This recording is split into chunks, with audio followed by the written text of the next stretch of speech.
While castrating pigs in the pen, I saw the barrage comments. Second sister is still defusing bombs.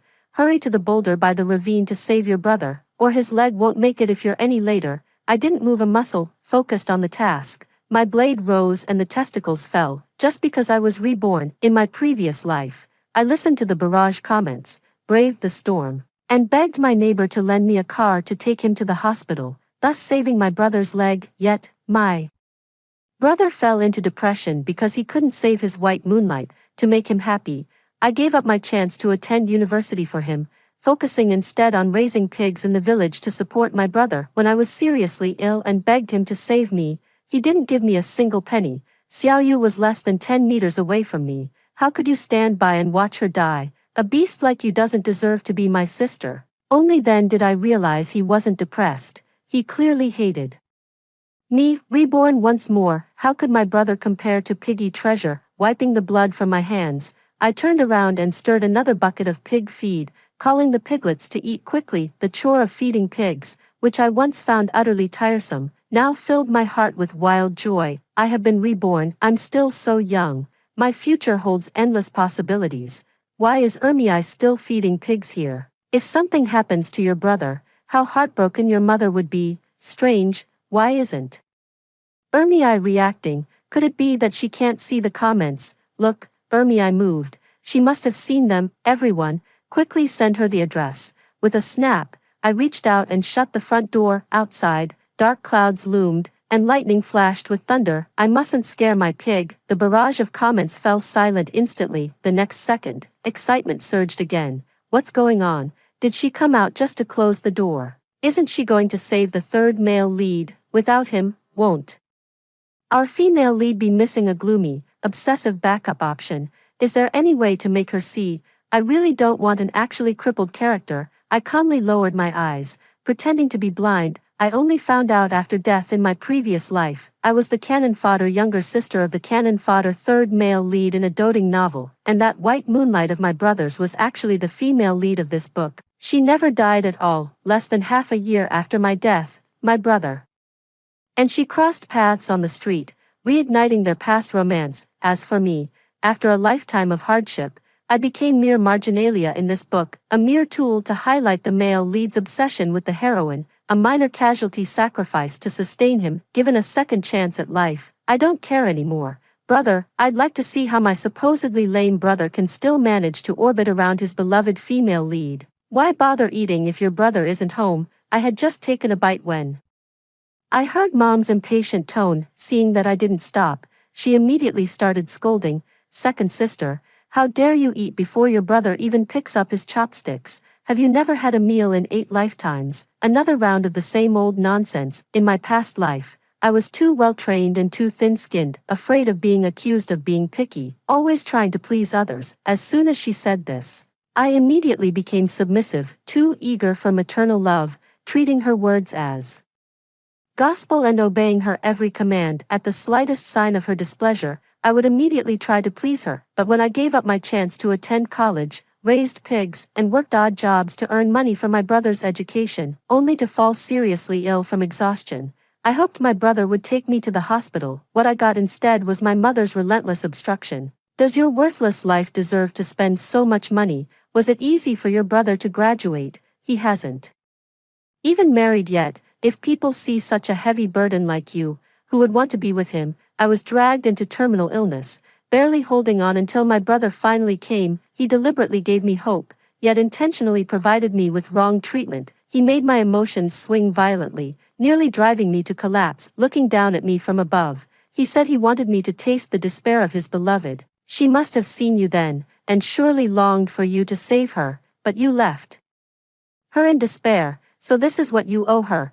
Thinking of this fills me with regret. I wish I could find him right now and kick him straight into the river, but letting him die like that would be far too merciful. My brother is arrogant and gloomy, extremely vain, and obsessed with reputation, wealth, and power. Then I'll make him watch helplessly as I destroy everything he holds dear. Bang! Stop eating, you gluttonous pig. You're finishing everything. My mother couldn't take it anymore and slammed the table. Second daughter, are you deaf? I told you to go find your brother and bring him back. Seeing that I wasn't responding, she even tried to snatch it from me. I put down my bowl and chopsticks, letting out a satisfied burp. Mom, it's pouring rain outside. If you want to go, go by yourself. I'm not going. My mother widened her eyes in disbelief and immediately started pointing at me while yelling insults. You little beast, your heart is too vicious. Let me tell you, if anything happens to my inkstone seal, I'll kill you. She wasn't educated, but when naming her brother, she spent 200 yuan to consult a feng shui master. When it came to me, it was just two simple words, Ermiai, second-born, a younger sister. I got up and went straight into my room, locking the windows securely. My mother was furious, pounding and kicking at the door. In the end, her heart ached for her son, and she rushed out holding an umbrella. Unfortunately, she couldn't see the barrage of comments.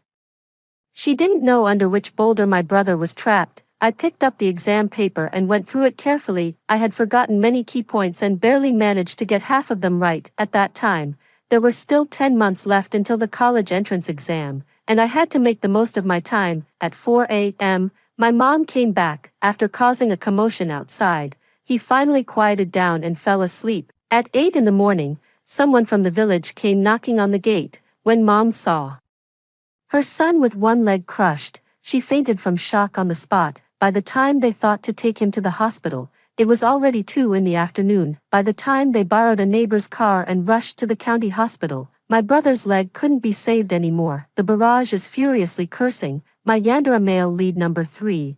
What did I do wrong? Just reading a side story. How did he actually end up crippled? This isn't just crippled, his legs are gone. Was the author kidnapped? No, I've always shipped this Yandera couple.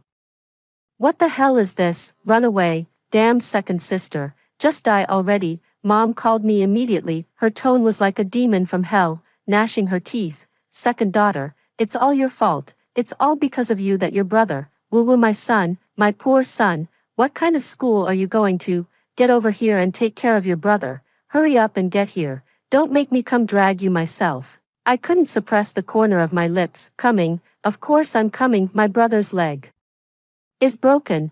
How could I not go see him? As soon as the class bell rang, I cheerfully took a ride to the hospital. My brother was still unconscious, mumbling a name incoherently. Xiao Yu, don't be afraid, I'm here. My mother suppressed her anger and asked me in confusion, who is Xiao Yu? Oh, it's a classmate from our school. They came sketching yesterday and seemed to have gotten lost. My brother said he was going to rescue her. What? My mom immediately slapped me, caught off guard. My cheek burned instantly. Then why didn't you tell me yesterday? Are you looking for trouble? Is this intentional? What about Xiao Yu? Why didn't Xiao Yu come to see him? I took a deep breath, forcefully suppressing the anger in my heart. Why didn't Fang Xiao Yu come to see him? It was because she used sketching as an excuse to relax, but in reality, she was just throwing a tantrum with her boyfriend. Claiming to be lost was merely a ploy to make him worry. Who would have thought my brother would insist on reading too much into it, mistaking a lost straw hat for her and insisting on going down to rescue her? After going through this ordeal, Gu Qiqian, who had originally planned to go abroad alone, decided to take Fang Xiaoyu with him. Meanwhile, my brother, having lost track of Fang Xiaoyu, became convinced that she had met a tragic end. This time, I must make sure everyone knows the truth. I immediately told my mother everything that had happened, including Fang Xiaoyu's parents and homeroom teachers' phone numbers. My mother lived up to expectations, despite the repeated silence from the homeroom teacher, Fang Xiaoyu's parents, and various classmates. She truly went to great lengths to stop Fang Xiaoyu, who was preparing to study abroad. Fang Xiaoyu's situation became known to the Gu family. The Gu family had always looked down upon Fang Xiaoyu's humble background. Thus, the two were forced to separate once again. Seizing the opportunity, my mother straightforwardly demanded that Fang Xiaoyu marry my brother. Fang Xiaoyu's parents were utterly stunned upon hearing this demand. We never asked your son to save her. Besides, you ruined my daughter's chance to study abroad, and we haven't even settled that with you yet. My mother refused to back down. Didn't ask. Then why did you call my son? Your daughter ran off without a care, but my son lost a leg trying to save her. His life is ruined because of it. What future does your daughter even have, running off abroad with some man at such a young age? What kind of decent girl does that? I haven't even started on how impure your daughter is. The barrage chat is furious too. Holy shit, they're actually insulting our female lead like this. So despicable. It's all second sister's fault for refusing to save her brother. But still, from second sister's perspective, isn't she also suffering? Why should she be sacrificial material for her brother? I think so too. Besides, with a mother like that, no wonder male lead no. 3 has a twisted mentality. I stood aside, concentrating solely on reciting chemical formulas. After the college entrance exams in my previous life, I never glanced at a chemistry book again, having essentially returned all the learned knowledge to my teachers. Just as I was deeply engrossed in memorizing, my mother suddenly yanked me over. I won't let you suffer losses either, so how about exchanging her? Your family doesn't have a son yet, let her help continue your family line. Not only were the Fang family stunned, but even I was taken aback, my face suddenly turning cold. She was still chattering away, trying to convince them that this was a good deal. Our second daughter is 18 years old, young, fertile, and capable of handling all household chores. If you don't fancy her, just think of it as hiring a maid. Anyway, my son's leg can't just be left like this. Whether you want the second daughter or not is up to you, but she, Fang Xiaoyu, the one who caused my son's broken leg, must marry him. No matter what, you can't leave, you must stay and take care of my son. I originally thought she looked down on me simply because of her preference for sons over daughters. Suddenly, countless scenes of favoritism flashed through my mind. For example, my brother had fresh milk every single day. I've never even tasted what a bottle cap smells like. For example, if my brother sneezes, Mom would rush him to the hospital in a panic. Yet when I fainted in the yard from menstrual cramps, Mom clearly saw but pretended not to, until I woke up and got up from the ground by myself. It's not because of favoritism, she didn't treat me as a human being. However,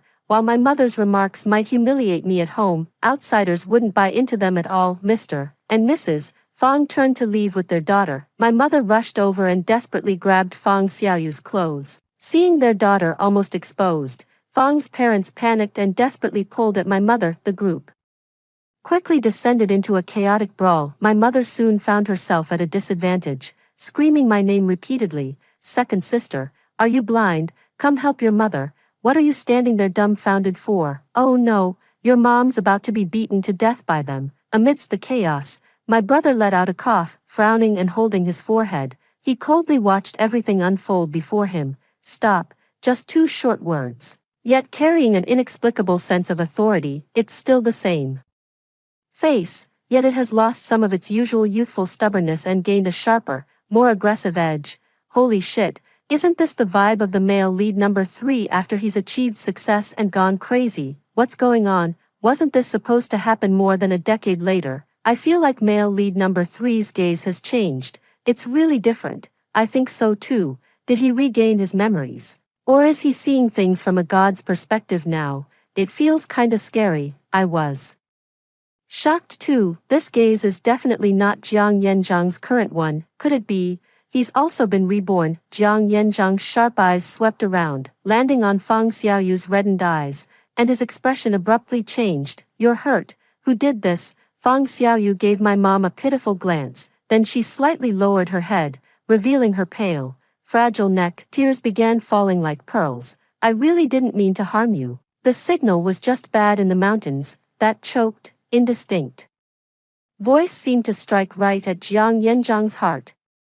He stared straight at me. Finally, his gaze fell upon my mother again. My mother panicked, her face pale as she tried to explain. Yanzhang, don't listen to that little bitch. Mom only wants what's best for you. You don't know. If I hadn't stopped her in time, she would have already packed her bags and gone abroad with another man. Enough. Shut up. Jiang Yanzhang's gaze was sharp. His demeanor was so unfamiliar that even Mom was startled, standing frozen in place with her hand over her chest. There was confusion in her eyes, but she didn't dare to speak casually. Yet when Jiang Yanzhang turned his gaze toward the Fang family, his tone suddenly became much gentler. Uncle and aunt, on behalf of my mother, I apologize for today's farce. Thank you for coming to see me. I'm very happy. Mr. and Mrs. Fang exchanged glances, feeling both puzzled and relieved. I suddenly realized Jiang Yanzhang seemed unaware that beneath the blanket, he was left with only one leg. I couldn't help but curl The corners of my lips upward. I was already looking forward to seeing his reaction when he found out, not just me. Mom had noticed it too. He immediately pressed a fruit knife against his throat, his voice hoarse and desperate. No one is allowed to leave. If any of you dare to go, I'll die right here. Fang Xiaoyu, my son is awake. Hurry up and attend to him. Ask if he wants anything to eat. Seeing my mother start causing trouble again, Jiang Yanzhang also grew angry. Stop messing around. With a gloomy expression, he propped himself up on the bed and threw off the blanket, only to tumble down with a thud the next second. The entire hospital room fell into dead silence. Jiang Yanzhang looked down in panic, staring fixedly at his empty right leg for a long time. He said hoarsely, "Where are my legs?" My mother couldn't hold back anymore, crying uncontrollably as she threw herself forward wailing, "My son, it's all because of this wretched girl. She tricked you into getting lost while she'd already run off in some stranger's car. If it weren't for her, you wouldn't have lost your leg." Fang Xiaoyu flushed red, instinctively wanting to defend herself, yet Jiang Yanzhang suddenly turned his gaze toward me. "Impossible. Second sister, wasn't it you who brought me to the hospital? I clearly saved my leg. This can't be true." Indeed, he really was reborn. I suppressed my emotions and put on an innocent expression. "No, I thought you were going on a date with Sister Xiaoyu. I didn't dare disturb you. You're lying." Jiang Yanzhang's gaze sharpened, his emotions growing more intense. "You clearly," I said with a calm expression. "What exactly?" The moment our eyes met, he immediately realized that it wasn't just me who had been reborn, but at this moment, he couldn't bring himself to say it. His face twisted with grief and anger as he pushed my mother aside and pointed at me, growling, "It's you. You're the one who made me disabled. You did it on purpose. You vile woman, you malicious, wicked woman." He had my mother see the Fang family out, then he pointed at me solemnly and said to my mother, "It was her who caused me to lose my leg. She clearly knew I was in danger but chose to leave me to die." Mom immediately turned around and started hitting me as she recalled that night. "I found it ridiculous. Last time I saved him, he blamed me. I didn't save him in this lifetime, and he blames me for it." Mom came at me swinging wildly, but this time I wasn't going to take it. I shoved her away. "I'm tall and do endless manual labor every day, so I'm really strong." Mom fell when I pushed her and froze for a couple seconds, probably realizing the disparity in our strength. She plopped down on the floor wailing loudly, "Heaven strike down this ungrateful wretch beating her own mother. How bitter my fate is.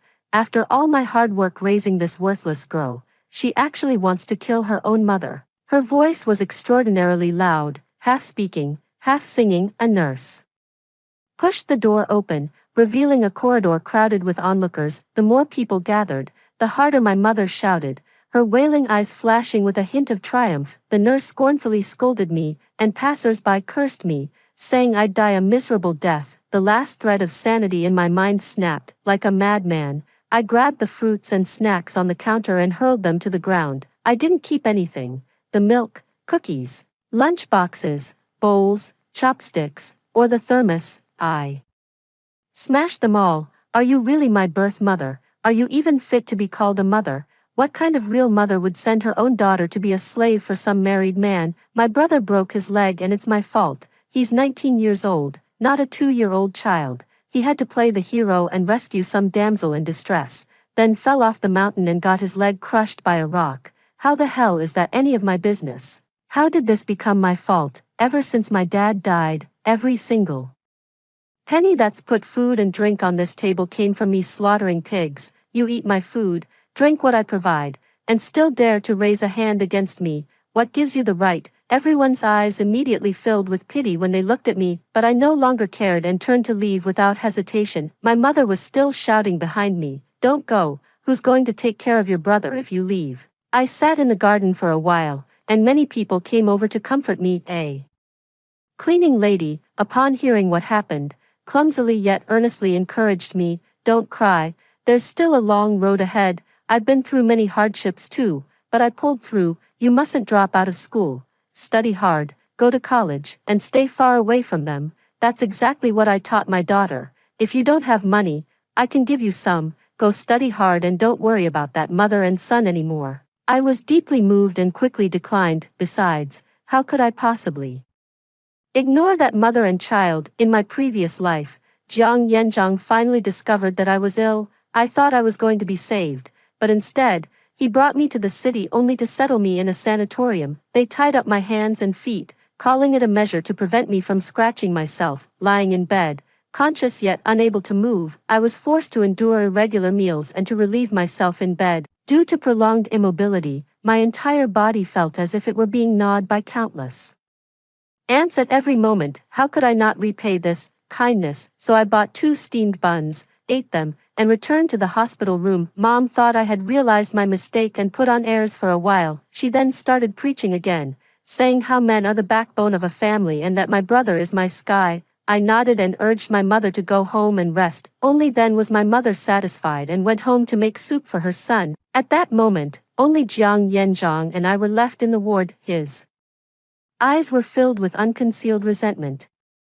Second sister, I truly underestimated you. You've also been reborn, haven't you? Do you think just because my leg is broken, you can have a different life? I looked at him calmly and raised my hand to slap him. Did he really think I came here to take care of him? Jiang Yanzhang's eyes widened in shock, a palm print blooming on his pale cheek. You're asking for death. He lunged at me to strike, but accidentally tumbled again, knocking over the lunchbox and splattering leftover soup all over his face. He struggled to stand up, but having just undergone surgery, he simply lacked the strength. Finally thought of me at last. If you don't want to die, help me up right now. If you've been reborn, you wouldn't forget the power I wielded back then. With just one word from me, I could crush you. TSK, is this how you ask someone for help? I stepped over him, picked up the book, and sat on the accompanying bed by the balcony, reading intently. Jiang Yanzhang was a man with strong self-esteem. After realizing I did it on purpose,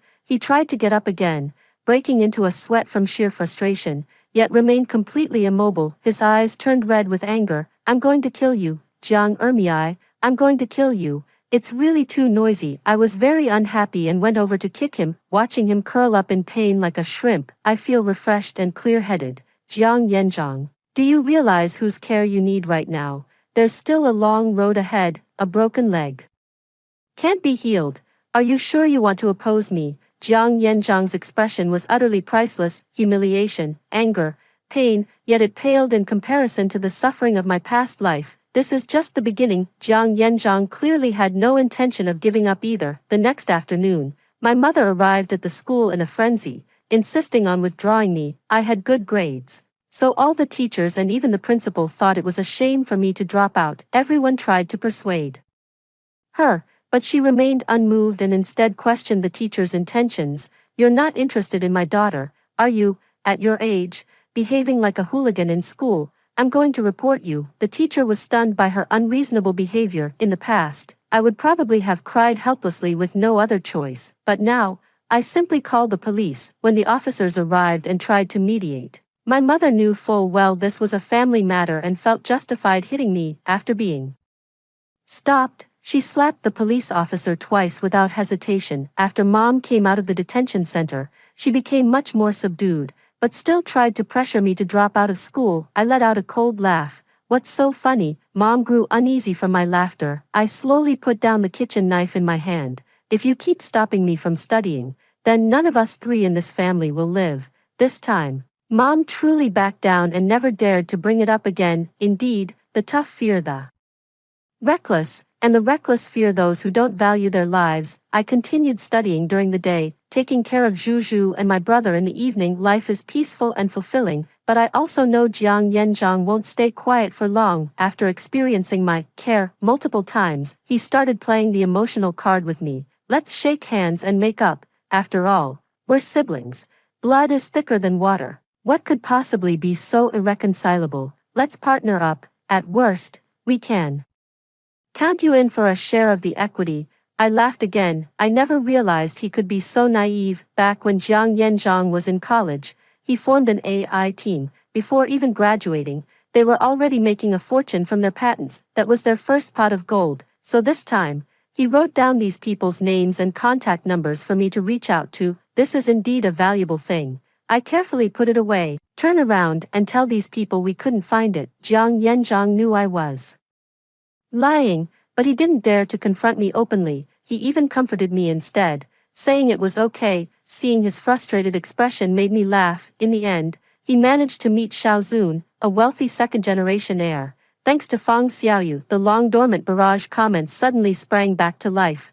Wow, isn't that the second male lead? What's going on? The second male lead is meeting the third male lead so early. I remember the third male lead was initially the villain, scheming and coercing our female lead, driving the second male lead's family to ruin. Wait, what are they doing? Wow, the second male lead is so slick, taking the chance to get physically close to the female lead, and she can't even refuse. At the moment Xiaozun forcefully kissed Fang Xiaoyu, Jiang Hezhang's expression drastically changed. Xiaozun appeared to be drawn to his talent, but in reality, he was merely using him as a stepping stone to create opportunities for himself and Fang Xiaoyu. This unbearable humiliation was something Jiang Hezhang had no choice but to endure. He believed that as long as his work could see the light of day, he could once again become a business prodigy capable of summoning wind and rain. By then, he would be able to wash away his shame. His mother supported his career and secretly bought him an expensive computer. I pretended not to know. I continue to study diligently every day. Every day, I keep taking care of my brother and the pig. Time passed quickly. My grades are getting better and better. My ranking is rising higher and higher, getting closer to the goal I had in my previous life. The pig is growing stronger and stronger, and it's almost ready to be sold. At the same time, my mom bumped into Fang Xiaoyu and Xiaozun hugging each other. During this period, the two occasionally came back home to discuss product details with Jiang Xiaozhang. My mom had always been very polite to them, and she thought Fang Xiaoyu must have feelings for my brother. She had already assumed the role of a mother-in-law, teaching Fang Xiaoyu a few little tricks to take care of my brother every time she visited. For example, what flavors does my brother like or dislike, and remind Fang Xiaoyu not to dress too flashy or get too close to that Xiaozun. So when my mom witnessed this scene, she was furious, but this time, she got smarter. She knew that going to confront them might result in being beaten and thrown out, so she simply came up with a plan. She tied Fang Xiaoyu up. She intended to teach Fang Xiaoyu a proper lesson and then deliver her to her brother, forcing them into a marriage they couldn't escape. Meanwhile, Jiang Yanzhang had his own scheme brewing. After finally waiting for the product to launch, Xiaozun never showed up again. Mingming saw the product going viral online. Jiang Yanzhang grew anxious and called, only to be met with Xiaozun's scoff. Oh, that product is indeed quite good. If that's the case, then what about our dividends? What do you mean ours? Watch your words. That's not ours.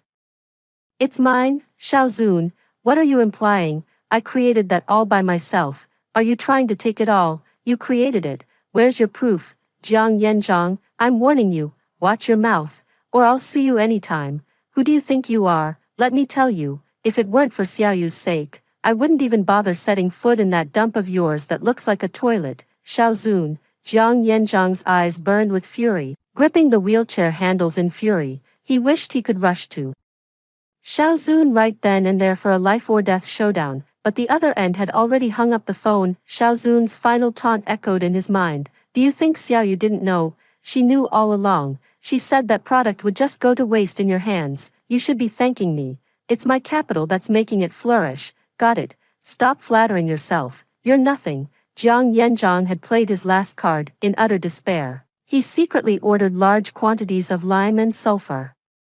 Online, he thought he was being very discreet. I didn't expose him right away either. After all, I'm about to take the college entrance exam, and I don't want to stir up trouble at this critical moment. The college entrance exam is approaching. I'm fully prepared and confident. The day the college entrance exam results come out, Jiang Yanzhang took the initiative to propose hosting a celebration banquet for my college admission. In the future, you'll be the only college graduate in our family. How can we not celebrate this properly? His smile was insincere. I smiled too and nodded in agreement. I want to see what he's up to. My grades are out, third in the city. At the celebration banquet, all my relatives and friends were thrilled, especially the elders from the village, who took turns toasting me. Everyone kept saying how promising I was and that they'd benefit from my success in the future. I responded with a smile. Watching this scene, Jiang Yanzhang gritted his teeth and downed one drink after another. After who knows how many drinks, his cheeks flushed red and his gaze grew increasingly dark,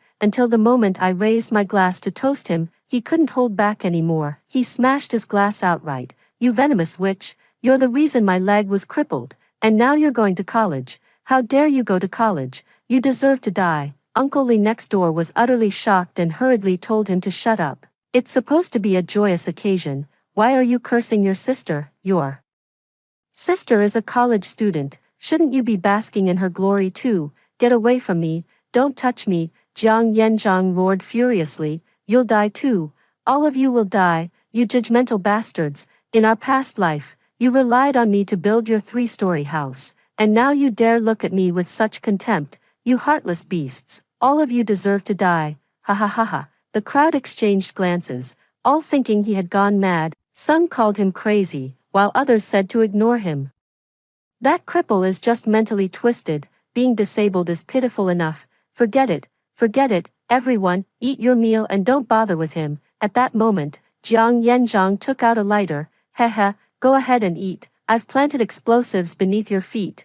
You're all going to die. As he spoke, he lowered his head and lit the fuse at his feet. Everyone screamed in terror, scrambling to hide. Only I remained completely still. Second sister, I refuse to accept this in this lifetime. In the next life, I will definitely kill you. I slowly took a sip of juice, sweet at first taste, with an endless aftertaste. Whoosh, a streak of light shot up from the ground, rising to the horizon, and with a loud bang, burst into colorful fireworks under the overcast sky. The fireworks appeared even more dazzling compared to a clear day. Everyone froze. They looked up to admire the fireworks. Jiang Yanjiang gaped in shock, his hands gripping the edges of the wheelchair tightly. How is this possible? I raised my glass to him. Thank you for the fireworks, brother. They were truly beautiful. I had known all along that he intended to blow us up, so I replaced them with fireworks, and all his explosives were placed in his own room. Jiang Yanjiang was arrested and charged with endangering public safety, facing a minimum sentence of 3 years. My mother was so furious she wanted to hit me, hurling insults non-stop. I scratched my ear and reminded her, starting today, you'll have to support yourself. Confused, my mother returned home only to find all 13 pigs I had carefully raised gone, along with every last chicken and duck. After all, university tuition and living expenses add up to quite a hefty sum. She was so frantic she cried out to heaven and earth, wanting to call the police. Just as she was about to leave, the police came to her door and took her away. Citing illegal confinement of another person, it was me who had reported her to the police. Reportedly, she's also facing a minimum sentence of 3 years. I boarded the train and arrived at the university I had never visited in my previous life. The campus was lush with green trees and adorned with vibrant flowers. I couldn't help but feel my heart surge with excitement. From this moment on, I was about to embark on a new chapter of my life. But before that, I went to find Xiao Zun and presented him with the contract he had signed with Jiang Yanjiang. Back then, Xiao Zun kept drinking water frequently because beneath that contract lay the complete video evidence of him infringing on Jiang Yanjiang's patents. He had no choice but to pay me a hefty sum in breach of contract penalties, which served as hush money, and with that hush money, I managed to contact his former university classmates and co-founded a tech company. 3 years later, my mother and Jiang Yanjiang were released from prison. The world was still vastly different from before. Without me at home to labor tirelessly, my mother had to both run a street stall and take care of Jiang Yanjiang, living an extremely hard life. I never went back again. Still, I had people keep an eye on them at all times. If Jiang Yanjiang ever tried to make a comeback or had any other ideas, I'd have someone put him down. Within 2 years, Jiang Yanjiang couldn't hold on anymore. He attempted suicide but failed, and I sent him to a sanatorium. Thus began his new life. Worse than death. It wasn't until much later that I realized, with a shock, that the barrage of comments had long since vanished. I sipped my coffee, gazing down at the city below. The future is now. After hearing the first story above, what are your thoughts? Feel free to share your opinions in the comments section. Next, there is another similar story. Let's continue to see. Before his death, my husband wrote a will leaving all his property to his first love. He held my hand and said remorsefully, Song Jin, I've wronged you in this lifetime. If there's a next life, I'll make it up to you. Our son also chimed in. Mom, even though Dad left all the family assets to Aunt Sue, you've held on to the position of the rightful wife for so many years. that should be enough. Looking at these two men with similar features, I coldly withdrew my hand and calmly said to Qin Jiangyi, no need to wait for the next life. In this lifetime, I won't give you the chance to wrong me. In Qin Jiangyi's final moments, our son hurriedly brought Su Qian to his side. I looked at my son in disbelief. Your father is about to leave. Why aren't you hurrying over? What are you doing bringing an outsider here? Mom, I know Dad doesn't have much time left. That's why I called Auntie Sue over. She's definitely the person Dad wants to see most before he goes. Ignoring my shocked expression, my son pulled Su Qian into the hospital room as he spoke. At that moment, my head buzzed with confusion. I couldn't understand what my son meant by those words. Susie used to be my son's nanny when he was little. Later, when he grew older and no longer needed a nanny, I let her go. However, after being dismissed, Susie didn't leave. Instead, she rented an apartment near our home. She said she had developed deep affection for my son while taking care of him and had always treated him as her own. That's why she stayed nearby, offering help whenever she could. At the time, I only felt ashamed and ended up giving Susie a generous red envelope as compensation, but I never imagined she would become the person my husband most wanted to see. Before his passing, just as I finally snapped back to reality and pushed open the hospital room door, I heard my husband, who had barely been able to speak moments earlier, suddenly grasp Susie's hand excitedly. Susie, my Susie, I was so afraid I wouldn't see you before I died. Susie was already in floods of tears by then. Brother Jiangyi, what will I do without you? Don't be afraid, Sisi, even if I'm gone. Wen Chu will take care of you. Qin Jiangyi gently wiped away the tears from Su Qian's eyes with his fingers, his heart aching. The son immediately nodded and said, Auntie Su, don't worry, even if my dad is no longer here, I'll take good care of you. Hearing this, Su Qian threw herself into Qin Jiangyi's arms. I knew Brother Jiangyi would be the best. Qin Jiangyi patted Su Qian's back gently and said, don't worry, I've made all the arrangements for you.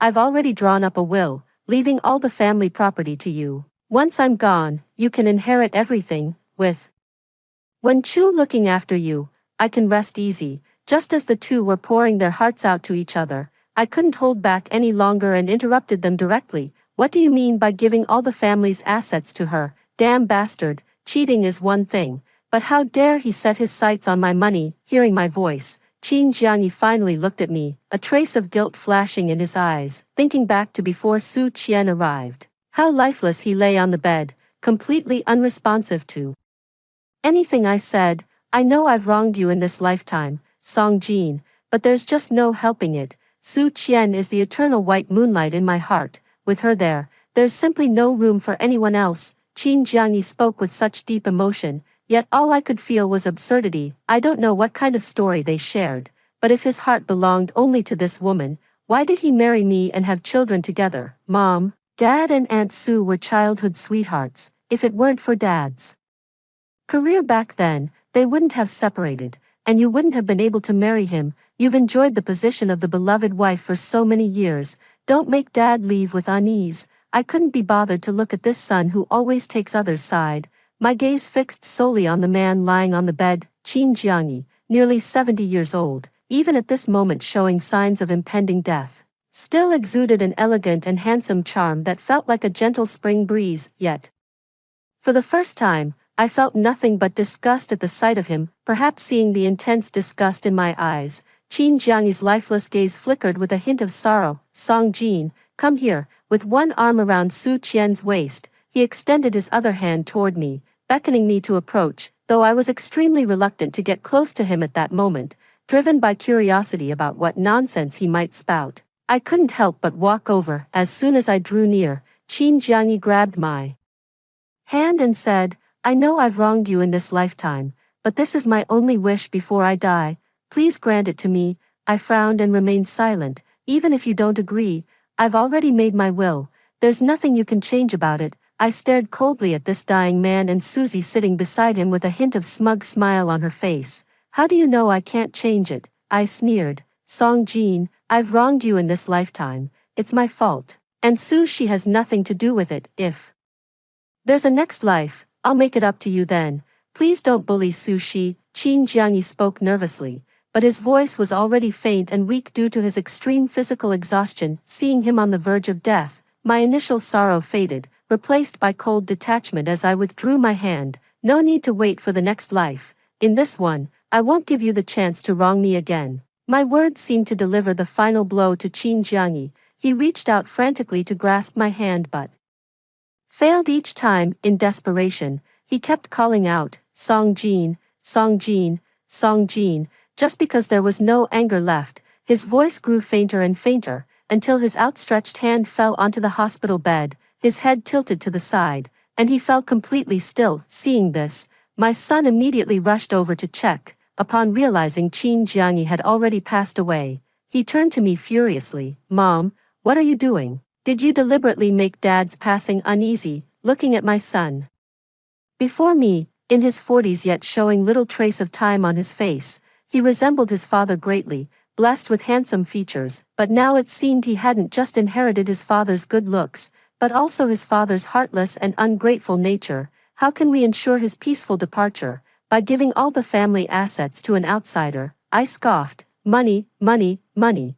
That's all you care about. How can Auntie Sue be an outsider? She was Dad's most beloved woman and the aunt who took care of me since childhood. In my eyes, she's like a second mother to me. What's wrong with Dad leaving her the family money? When Chu, Auntie always knew, all these years of loving you weren't in vain. Su Qian covered her mouth, moved to tears upon hearing this, yet I could only find it laughable. Laughable that such words had actually come from my own son's mouth. This doesn't sound like something a man in his 40s would say. It's clear I must admit that my parenting has failed. Qin Wenchu, I must remind you, you still have a share in the family property. Are you really willing to give that up? The son stiffened his neck and retorted, why shouldn't I give it up? To let my father pass peacefully, I'm willing to give it all up. Susie's eyes lit up repeatedly upon hearing this, and she was so moved that she threw herself into her son's arms. Good child, your father entrusted me to you before he died, and he was absolutely right. Aunt Sue, don't worry, even though Dad is gone, I'm still here. The son said, patting Susie on the shoulder. Fine. Words, you say you'll give up, but dare you sign the property relinquishment agreement? I looked at the dead man on the bed and decided to step back and find a seat. It was at that very moment I witnessed something truly astonishing. Qin was about to, his soul actually floated up, and, I could see it, he floated to Su Shi and Qin Wenchu's side, deeply moved by their united appearance, and threw himself forward to embrace them. However, being in a soul state, he simply passed right through them. At that moment, he seemed to finally realize he was dead, existing as a soul, but he appeared to accept this reality quickly, immediately joining their united front and shouting at me, Song Jin, you petty woman, my son was right, all you care about is money, you'll never understand the pure love between Su Shi and me. I pretended not to see or hear anything and instead looked straight at my son, signaling with my eyes for him to answer the question just asked, because I realized that in this room, it seemed only I could see Qin Jiangyi's spirit. The two people opposite couldn't see him at all. Otherwise, when Qin Jiangyi lunged at them earlier, those two wouldn't have remained completely unfazed. Catching my signal, Qin Wenchu hesitated briefly but then spoke up. Why wouldn't I dare? My dad has already drafted his will. I support his decision. If we need to sign an agreement, then let's sign it. For Auntie Sue, I'm willing to do anything. Son, don't be foolish. You can't sign it. If you sign, you won't be able to help Aunt Sue fight for the property. Your mother is ruthless. She'll definitely compete with Aunt Sue. Hearing his son was willing to sign the property waiver agreement, Qin Jiangyi grew frantic, trying to warn him. Unfortunately, Qin Wenchu couldn't hear his voice at all, so I just curled my lips coldly. Oh really? I don't believe it, unless you sign it right here in front of me. My son seemed taken aback by my demand. He froze on the spot. After a long pause, he finally replied awkwardly, the family assets all belong to Aunt Sue. I would never compete with her. There's no need for a written agreement. Susie was initially quite excited when she heard what I said, but upon hearing her son's words, she frowned almost imperceptibly. However, she hid her emotions well in front of the man and immediately said to her son, the property your father left behind was always meant to be yours. Even if you asked for it, Auntie wouldn't fight you for it. There's really no need to sign any agreement. Her words sounded gracious, but they effectively put Qin Wenchu in a difficult position. She didn't say she trusted him not to compete with her. Instead, she emphasized that it was rightfully his all along. This made it inappropriate for Qin Wenchu not to sign the agreement. Qin Wenchu stared blankly at Su Qian, not getting angry because of it. Instead, he spoke understandingly. You're right. Aunt Su lost her father, and even with me as her support, she still lacks a sense of security. Then I'll sign it to put Aunt Su's mind at ease. Watching her son make up his mind, saying she didn't feel heartbroken would be a lie. The son who bossed me around was now being so considerate in front of Su Qian. Even though he saw through Susie's little scheme,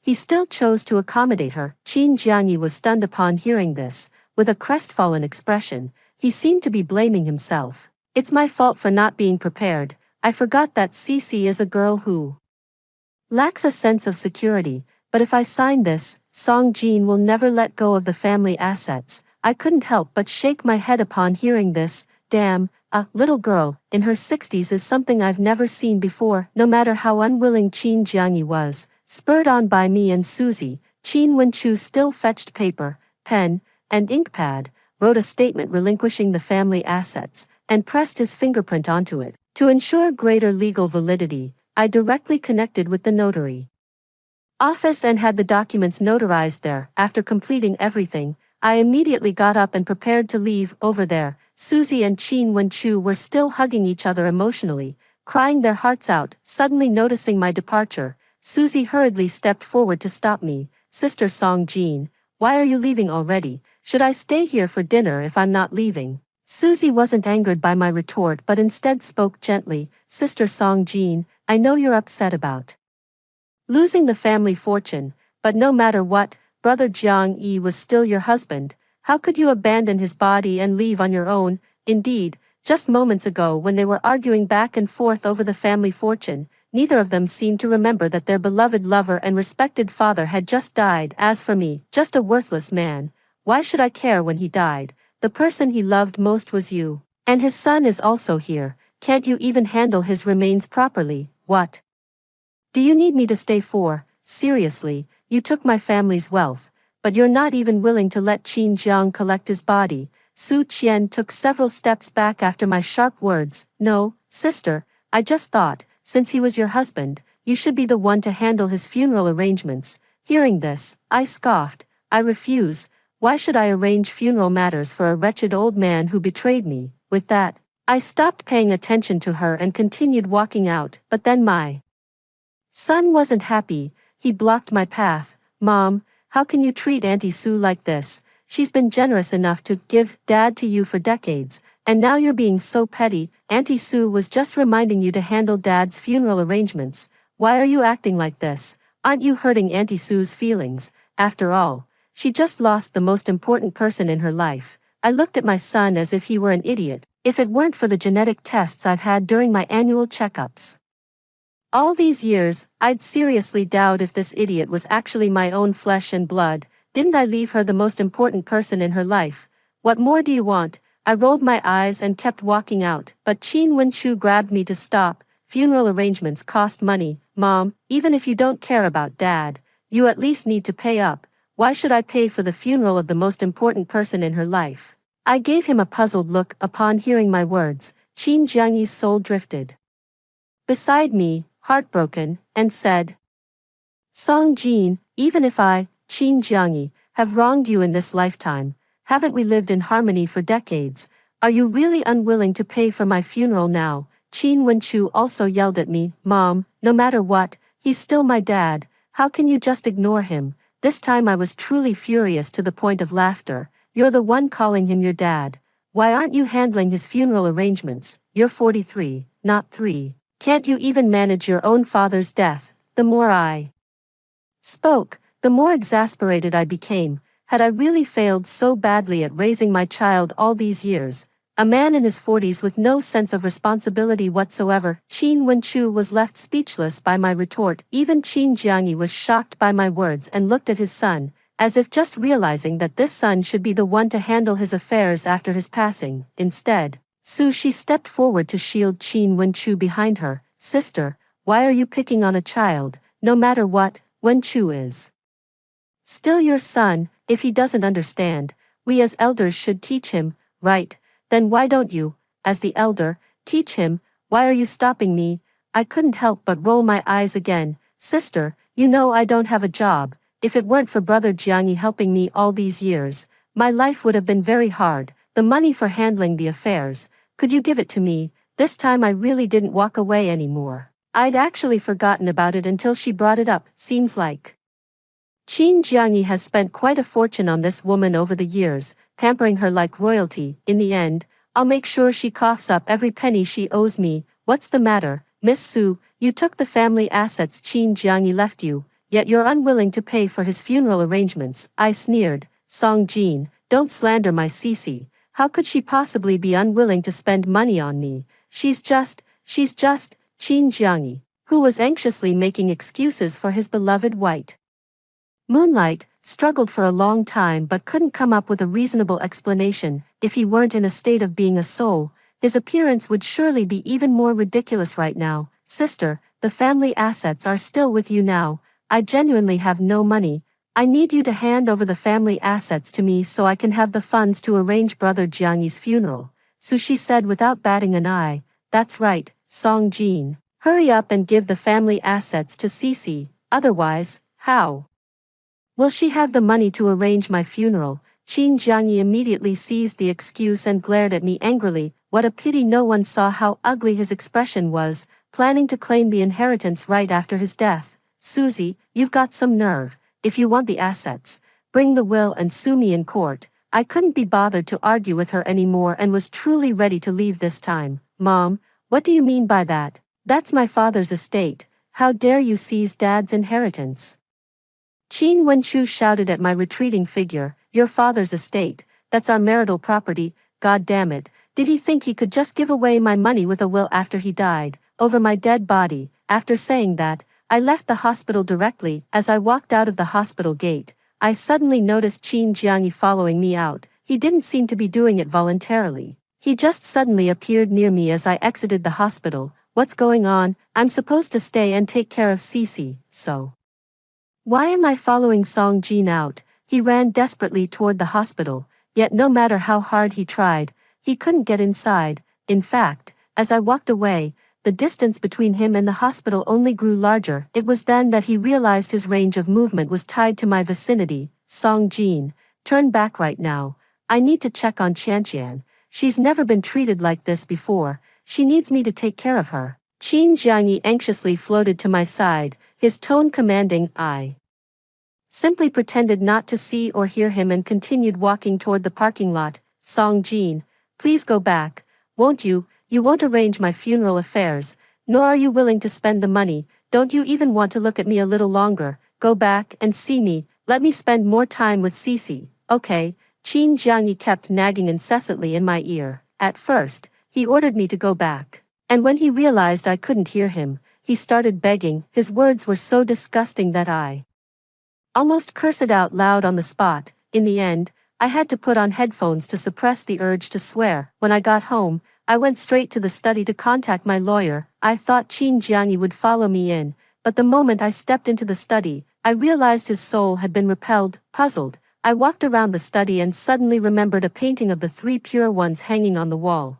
It was left to me by my father years ago and was said to have been blessed. Apparently, Qin Jiangyi was blocked by this painting. This was just as well. I never wanted to be alone with Qin Jiangyi in the first place, especially in his soul form. He was unbearably noisy and gave me a headache. I contacted the lawyer and explained my situation and demands to her. The lawyer replied promptly, Ms. Song, rest assured, the assets listed in Mr. Qin's will are your marital joint property. He had no right to give them all away. If it's joint property, then it should be split equally between us. Right, does that mean half should go to Su Qian? I don't want to give her anything.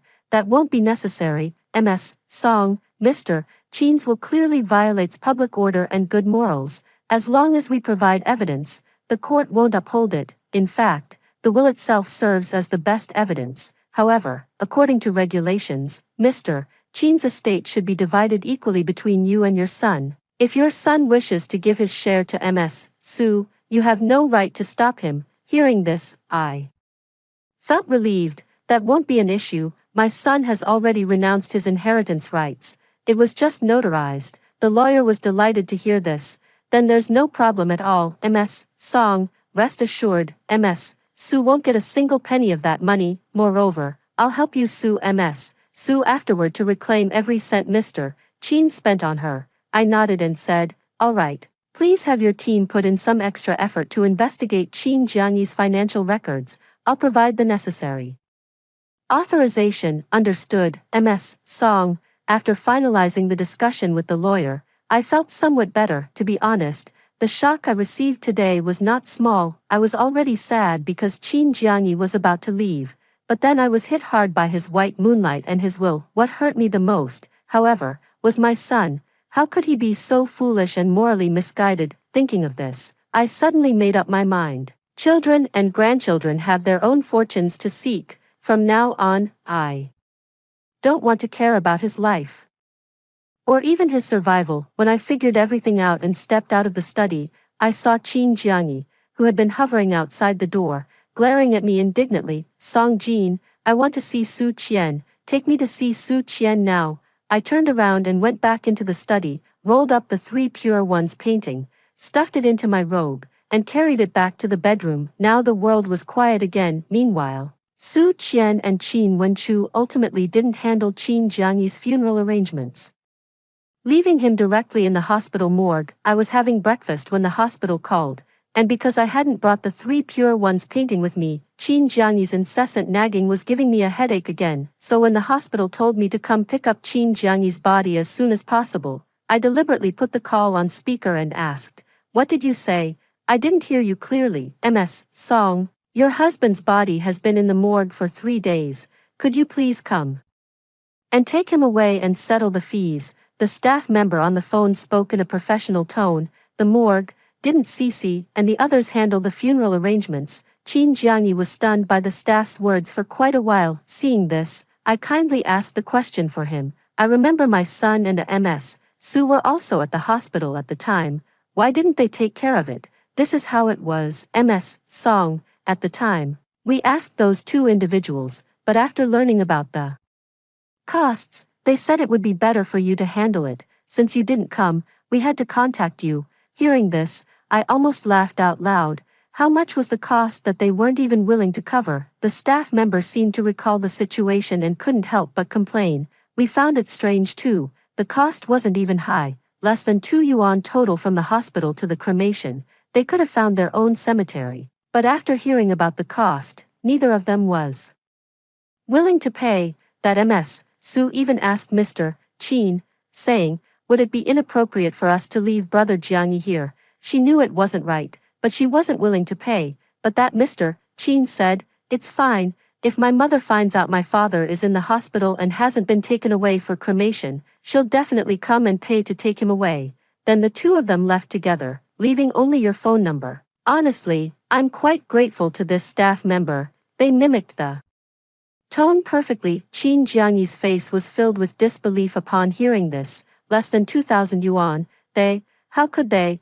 It seems my husband isn't even good to his white moonlight, can't even cough up 2,000 yuan. I deliberately said loudly, bullshit. I've been the best to Cece, giving her tens of thousands every month, never skimping on gifts either. How could I possibly treat her poorly? As he spoke, he began to realize something was off. If he'd been giving Su Cece tens of thousands every month, how could she possibly lack a mere 1,000 yuan to help cremate his body? Ignoring Qin Jiangyi's undoubtedly complicated feelings at that moment, I cheerfully continued into the phone. All right then, I won't take the body. Isn't there that whole body donation program? Let's donate my husband's remains.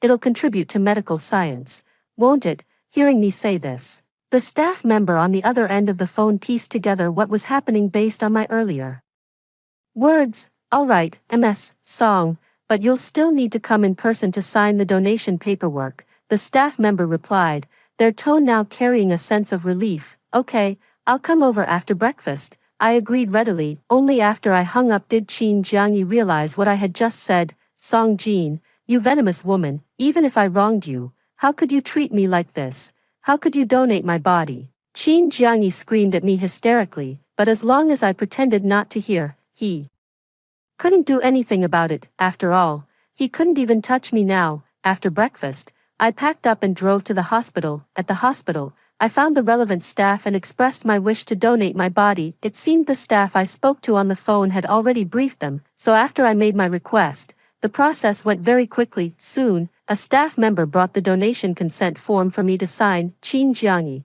seeing me pick up the pen to sign, shouted in despair beside me, "Don't sign it. Song Jin, you're not allowed to sign." But isn't it perfectly normal that I couldn't hear the shouts of a mere soul? So I simply picked up the pen and began signing the consent form. Just as I finished signing, Qin Wenchu and Su Qian arrived as well. "Auntie Su, I told you, as long as my mom knows my dad's body is still here, she'll definitely come, she'll pay the money, don't worry." Qin Wenchu's tone was full of smugness. "Sister, why must you be like this? You refused to pay before, but now you still have to come and fork over the money yourself. Wouldn't it have been better to just pay last time and spare Wenchu the heartache?" Su Qian also wore a triumphant smile. "Sister, Wenchu and I went to look at burial plots these past few days. After all, he was your husband, so of course he deserves a nicer plot.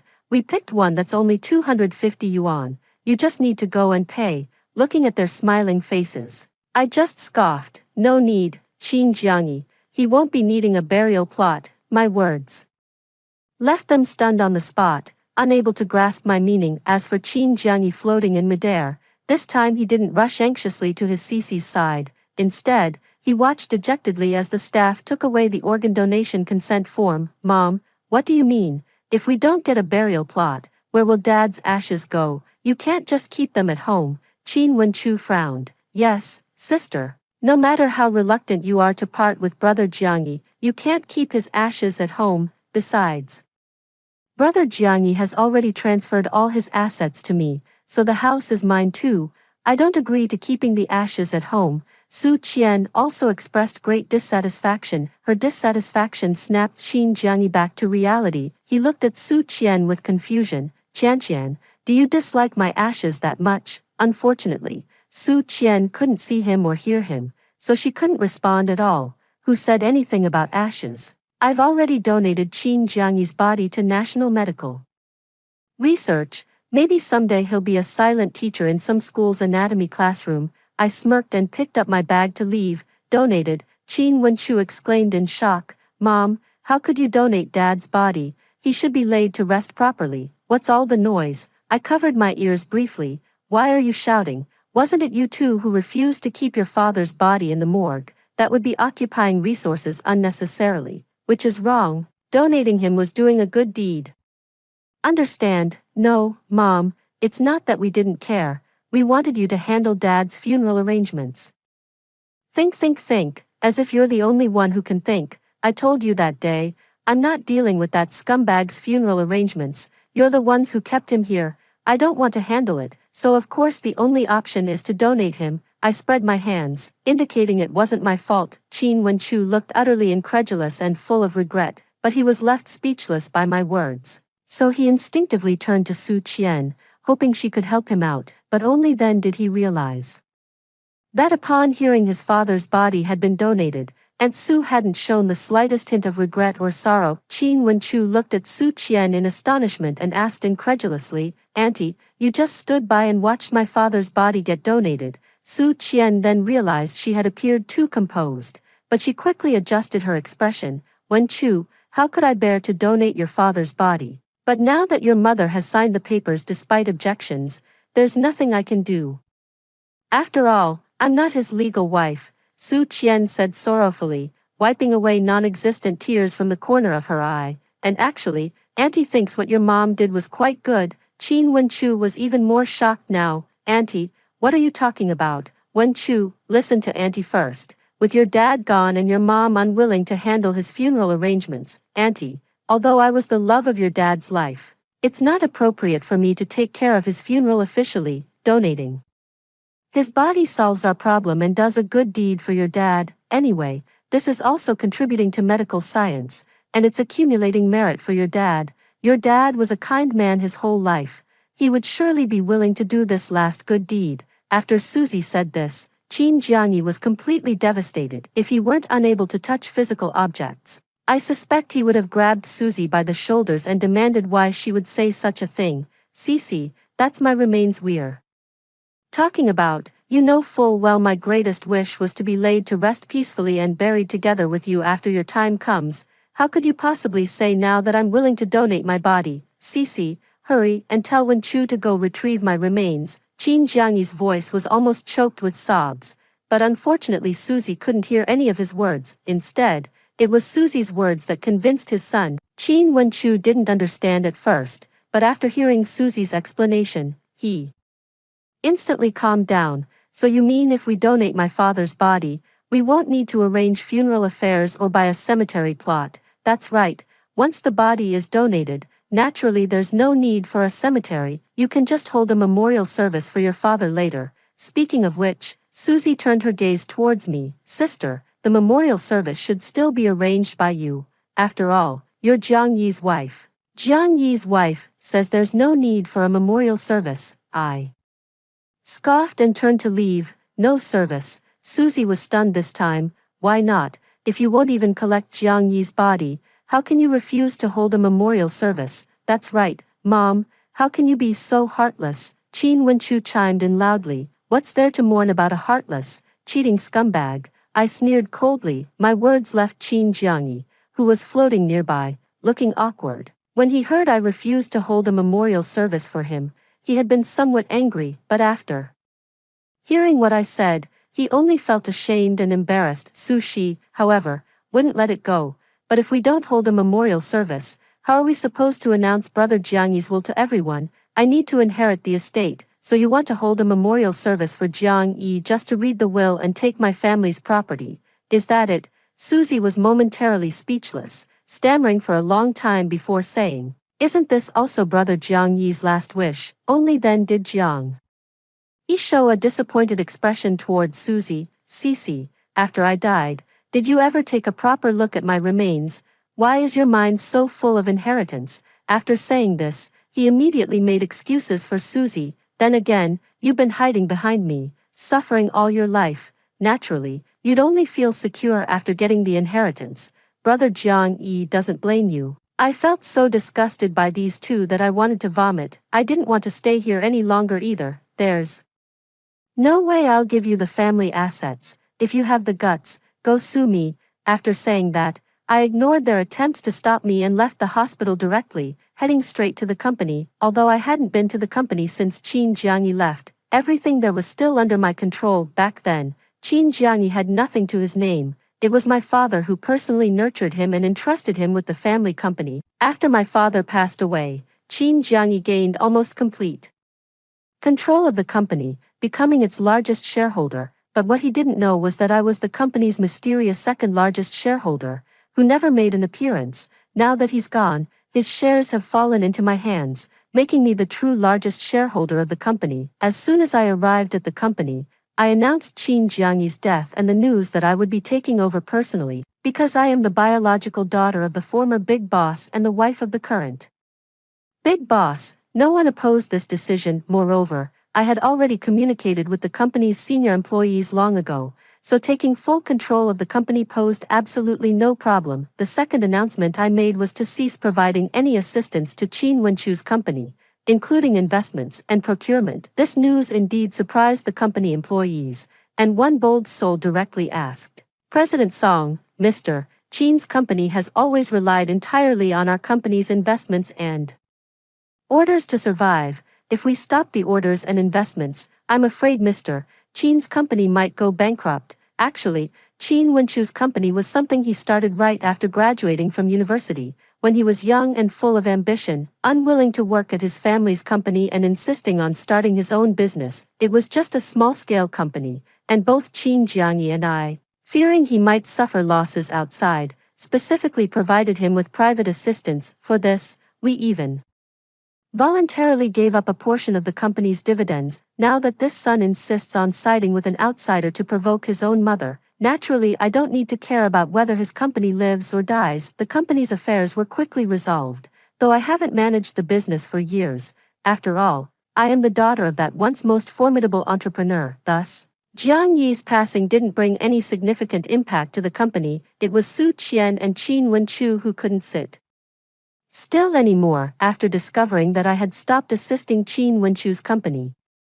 The two of them finally realized that I truly had no intention of handing over the family assets to Su Qian, so Qin Wenchu personally sought out a lawyer to help Su Qian file a lawsuit. Thus, the next time I saw the two of them was in court. Qin Wenchu seemed to realize that he had gone a bit too far, but he still stood in front of me and said somewhat awkwardly, "Mom, I didn't want it to come to this either. But you're hoarding the family assets and refusing to give them to Aunt Sue. This is a desecration of Dad's last wishes. As his son, I have to fulfill his dying wish." Suddenly, I realized that now whenever I see this foolish son of mine, I can't help but roll my eyes. It's quite distressing to realize at over 60 years old that I've raised a foolish son. I didn't even acknowledge him and walked straight into the courtroom. In court, Susie tearfully accused me of being unreasonable, claiming that despite Qin Jiangyi having left a will, I was withholding the property he had bequeathed to her. She accused me not only of seizing her property but also of refusing to allow Qin Jiangyi to hold a funeral and memorial service, calling me a petty and malicious woman. As a witness, her son also repeatedly said, "I confirm that my father's will is genuine." Before his death, he stated in front of us that he left the family property to Aunt Sue, but my mother, out of jealousy because Aunt Sue received all of my father's love, refused to hand over the family property to Aunt Sue. In response to Qin Wenchu's words, I couldn't help but raise a question in court. "Qin Wenchu, you claim that I'm hoarding the family property and refusing to hand it over, but if I really did give it up, have you ever considered how I would survive without any assets? I'm already in my 60s and have lost the ability to work. Do you still expect me to hand over the family's money to your mistress?" Qin Wenchu frowned. "Mom, don't call Aunt Sue such an ugly name as mistress. She's Dad's true love. Besides, even if you lose the family assets, you still have me. I'll take care of both you and Aunt Sue." I didn't believe a single word of what Qin Wenchu said. How could someone who sides with his father's mistress against his own mother possibly support her in her old age? What's more, he'd soon be unable to afford his own household expenses. My lawyer quickly responded to Susie and Qin Wenchu's statements. The lawyer stated, "Your Honor, the inheritance listed in Mr. Qin Jiangyi's will includes marital property jointly owned by Mr. Qin Jiangyi and Ms. Song Jin. Half of it rightfully belongs to Ms. Song Jin. Mr. Qin Jiangyi had no authority to bequeath it to others as inheritance." After reviewing the documents, the presiding judge nodded and said, "The statement is valid." This statement visibly agitated the two opposing parties, who seemed to have only just realized this issue. After briefly consulting with the lawyer, although unwilling, the two nodded to allow the lawyer to state that Susie could relinquish the portion of the property that belonged to me, but the remaining half must be given to Susie. "Your Honor, I would like to remind the court that Ms. Susie was the third party during Mr. Qin Jiangyi's marriage to Ms. Song Jin. Does Mr. Qin Jiangyi's act of leaving his inheritance to a third party comply with public order and good morals?" After reviewing the evidence submitted by the lawyer, the presiding judge once again agreed with the lawyer's argument. When the verdict was announced, the presiding judge ruled to dismiss all claims of the plaintiff. Susie and Qin Wenchu were both stunned. They couldn't understand why, despite the existence of a will, the money wasn't awarded to Susie. Qin Wenchu even caused a scene in court over this. "What kind of lousy judge are you? Did my mother bribe you? My Aunt Susie has the will. My father wanted to give her the money, so what's the problem? Why won't you award it to Aunt Susie?" Qin Wenchu thought that by making a fuss, the court might reverse its decision. Little did he know that what awaited him were two burly bailiffs. After being subdued by the bailiffs, Qin Wenchu finally realized he was in court, not at home. If he hadn't backed down in time, he would have been detained. Susie, who didn't receive any inheritance, was red-eyed with anger. She sobbed, "Song Jin, I've been with Qin Jiangyi for so many years. How dare you take my money away?" Seeing his beloved cry, Qin Jiangyi panicked. He frantically tried to wipe Susie's tears but grew even more flustered when he couldn't touch her. "Sisi, I'm sorry.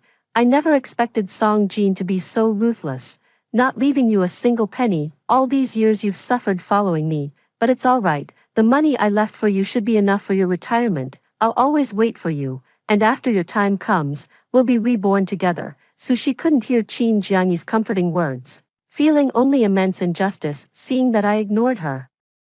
She nearly collapsed to the ground, shedding her previous refined demeanor. Did that bastard Qin Jiangyi conspire with you to deceive me? He clearly promised everything would be mine after his death, yet now I can't get a single penny. If it weren't for his promises, I would have left him long ago.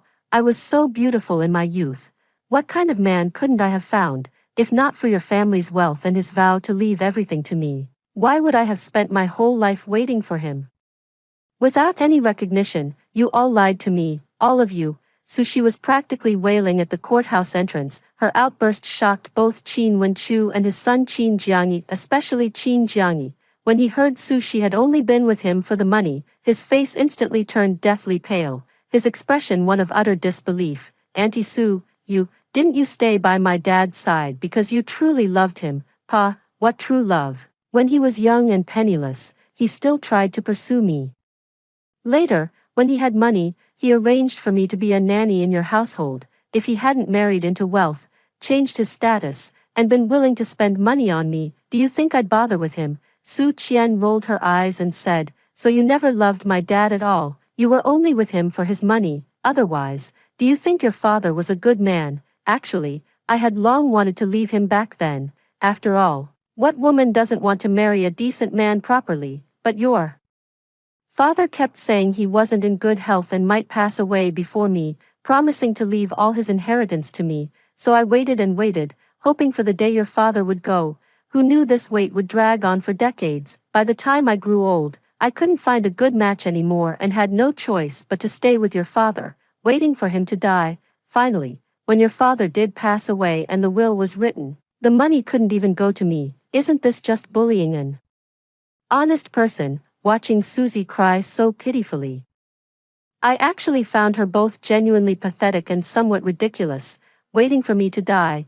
Only then did Qin Jiangyi seem to wake from a dream, looking at Susie with grief and fury. Susie, I've done so many outrageous things for you in this lifetime. For you, I seized my wife's company. For you, I betrayed my wife. I even let you raise my own son and made him close to you. All because I was afraid you'd be bullied after I died. And yet, all along, you've been wishing for my death, Susie.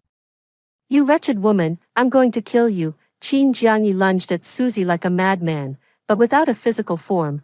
He couldn't even touch the hem of her clothes. As I watched the farce unfolding before me, I couldn't help but find it ridiculous. At this moment, Qin Jiangyi actually shifted all the blame for what he had done onto Su Qian, claiming everything was done for her sake. Men truly have no shame. Only then did Qin Wenchu realize that the aunt he had been helping all along was actually such a person. His eyes reddened. Susie, you bitch, I stood up against my own mother for you, and now you're telling me all these years you've stayed by my dad's side just for his money. Was your kindness to me also just for his money? Obviously, Susie, now that she couldn't get the money, didn't care anymore.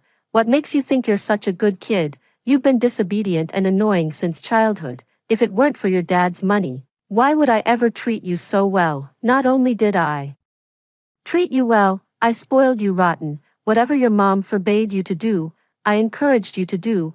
I wanted to ruin you, so if I ever had a child of my own, you wouldn't stand a chance competing against them. Too bad your dad was useless all these years and he couldn't even give me a child. You've been ruined by me too. You're useless now. Susie's words delivered an overwhelming shock to Qin Jiangyi and his son. Qin Wenchu was the first to break down. What do you mean I've been ruined by you and am useless now? So all those times you deliberately said in front of me that my mother's high expectations meant she didn't love me, when you intentionally withdrew me from those tutoring classes, when you indulged me in playing around, you were purposely trying to ruin me. This can't be true. You're lying. How could I possibly be ruined?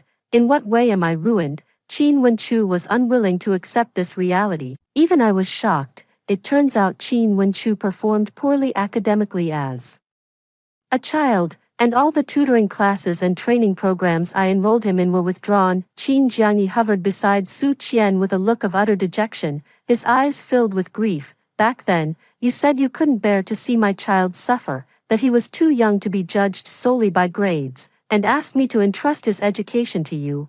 I listened to you and withdrew all those classes for him as you suggested. Was all that just part of your scheme to ruin my son, Chin? Jiangyi's questioning, Suzy couldn't hear, however. Suzy did respond to Qin Wenchu's questioning, otherwise, look at yourself now. If it weren't for your father's company supporting yours, do you really think it could survive? A man in his 40s, easily fooled by a few words from me, even betraying his own mother. Do you still think you're some kind of capable person? Suzy's words were too much of a provocation for Qin Wenchu, causing him to lose control and rush forward to strangle her. Wishing he could kill her on the spot, however, we were in a courtroom, and soon the staff restrained Qin Wenchu. That old bitch deceived my father his whole life and now she's trying to ruin mine. I'll kill her, Qin Wenchu roared insanely, his irrational actions quickly subdued by the bailiffs. At Su Qian's strong insistence, he was immediately taken to the police station. As he was being led away, Qin Wenchu screamed desperately at me. Mom, I was wrong. Please save me, Mom. Of course, I paid no attention. Instead, I looked at the hysterical Su Qian on the ground and said, Su Qian, are you satisfied now? Not satisfied, Suzy, her eyes red, screamed at me like a madwoman. I'm not satisfied. All of Qin Jiangyi's money should be mine. If it weren't for you occupying my position as Mrs. Qin, his inheritance would rightfully be mine. Watching her self-righteous demeanor, I nodded with amusement. You're right. If you were Mrs. Qin, that money would indeed be yours. It's just a pity you're not, so every penny Qin Jiangyi spent on you over these decades belonged to me, the real Mrs. Qin, and was never something you deserved. So, Suzy, just wait, I will sue you in my capacity as Mrs. Qin to reclaim our marital assets. Hearing this, Suzy panicked. Reclaim? How could that be? Qin Jiangyi gave it to me willingly. Do you need me to educate you on the law? Marital assets spent on a mistress are invalid. I can demand their return. You'd better go home and start saving up. I've already had someone investigate all of Qin Jiangyi's transfer records while he was alive. Not a single cent will be missing. No, this can't be. Money given to me can't possibly be taken back. Sushi refused to believe it, shouting at me hysterically. But what good would that do? By the time she received the court summons, she had consulted every lawyer she could find, only to be told that every penny she spent must be returned. She completely broke down, crying and screaming over the phone, begging me to let her go. Song Jin, I was really wrong. Now that I'm old and have no income, I simply don't have the money to pay you back. Please, just let me go. Over the phone, Su Qian wept heart-wrenching sobs. But how did she treat me when they were hurting me? I didn't shed a single tear back then. If you're broke, just be a deadbeat then. The house you're living in, the car you're driving, the bags you're using, the clothes you're wearing, they'll all be auctioned off. You can always scavenge trash to save up money to pay me back. Though given your age and compared to the money Qin Jiangyi gave you, you'd probably be scavenging until you die. After saying that, I hung up the phone directly and urged the lawyer to speed up the process to reclaim all the money Sushi had as soon as possible. After all, Song Jin, am no saintly white lotus. If you dare to scheme against me, you must pay the price. This time, after hearing my decision, Qin Jiangyi didn't yell at me again, forbidding me from bullying his precious Shishi. Instead, he was clapping and cheering on the side. Yes, that's my wife for you. That's exactly how you should deal with that bitch Suzy. Thank you, honey, for avenging me. Hearing this made me sick to my stomach. Just as I was getting up to leave, Qin Wenchu was released from detention. He looked utterly haggard and immediately knelt down upon seeing me. Mom, I was wrong. I've come to apologize. Please calm down. You cut off support from my company, and now it's gone bankrupt. That old bitch Suzy has swindled almost all my money. When my wife found out, she decided to divorce me and take our daughter with her. Mom, please help me. Qin Wenchu's eyes welled up with tears, wearing an expression of obedient remorse and profound sorrow. Such a pitiful sight would indeed soften any mother's heart. Unfortunately for him, his mother happens to be me. The thought of what my own son did to me when I was on the verge of losing my husband makes it impossible for me to forgive him. It seems my daughter-in-law is quite clear-sighted, luckier than I was. All right, go home and tell your wife. After the divorce, I'll take care of her and my granddaughter. As for you, Qin Wenchu, from the moment you stood by Su Qian's side, you ceased to be my son. I stood up and walked straight past him. He tried to grab my leg to block my way, but the bodyguards I had arranged in advance stopped him. Throw him out and don't let him near my house again. After giving the order to the bodyguards, I went straight to the garage and drove off. In the car,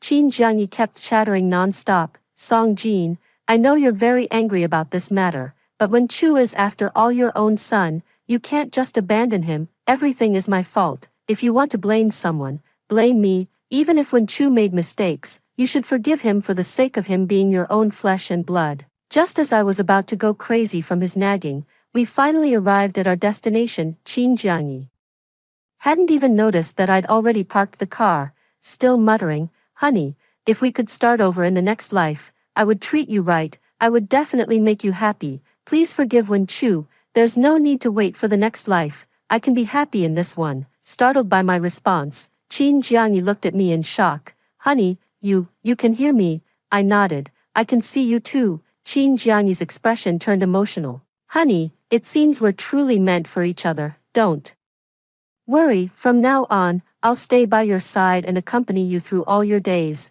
Hearing this, I scoffed. "If you die, our marriage will be dissolved, so stop calling me wife, and for the sake of my happiness in the remaining years of my life, you'd better stay away from me and spare me the disgust." As I spoke, I got out of the car. Qin Jiangyi looked bewildered. "Song Jin, are you still angry?